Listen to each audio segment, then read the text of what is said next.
In Tunisia, Mohamed Bouazizi, a 26-year-old fruit and vegetable street vendor, set himself on fire on December the 17th, 2010. He was protesting against corrupt local police and authorities. He died on January the 4th. Protests spread following his death, both across the country and the internet. Protesters uploaded videos of unrest, whilst the authorities allegedly fought back with censorship and hacking. But by January the 14th, ex-Tunisian President Ben Ali's 23 years in power were over.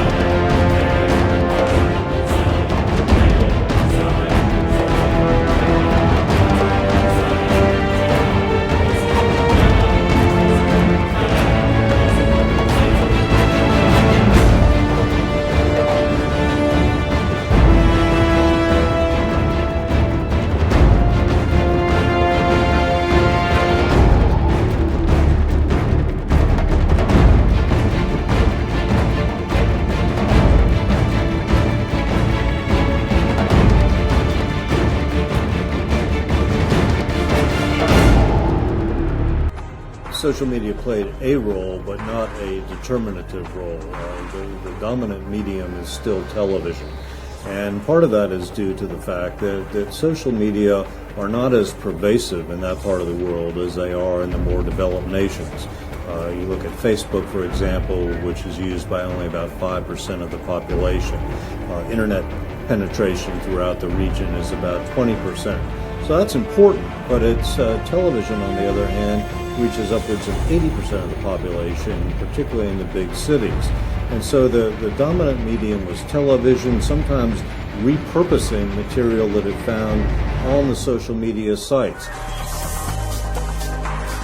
In Egypt, a Facebook page called for a day of protest on the 25th of January 2011 over the death of a 28-year-old man named Khaled Said. Police officers had dragged him from an internet cafe and beaten him to death. More than 80,000 people signed up for the protest on the Facebook page.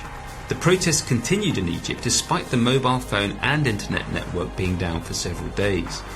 On February the 11th, ex-Egyptian President Hosni Mubarak's 30 years in power were over.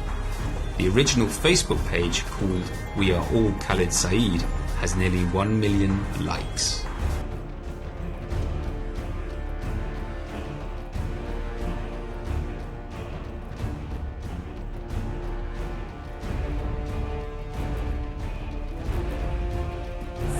Gaddafi has destroyed our country, and now we can't test the freedom. Social media is much broader than sending 144 characters over Twitter or updating your status posts on Facebook. Those are useful. But if you look at how people are sharing videos, how they are sharing information in Egypt, in Tunisia, in Libya, it's primarily through SMS. It's not primarily through Twitter. We observe Twitter, so we give Twitter a lot of credit. But there's a lot more communication going underneath that obvious.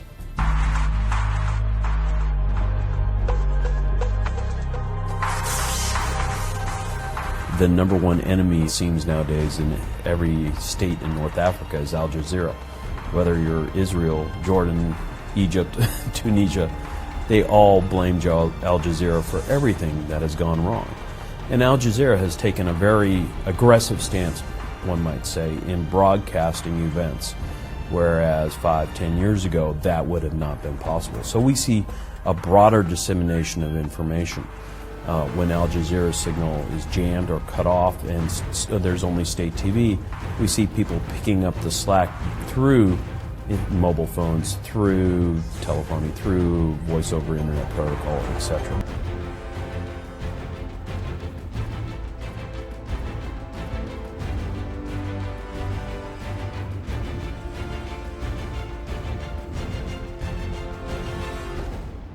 For the first time in history, world-changing events were recorded hour by hour by the man and woman on the street. A unique filmed record now exists, charting the downfall of tyrants in Tunisia, Egypt and Libya, and exposing the unimaginable brutality of embattled regimes in other parts of the Arab world.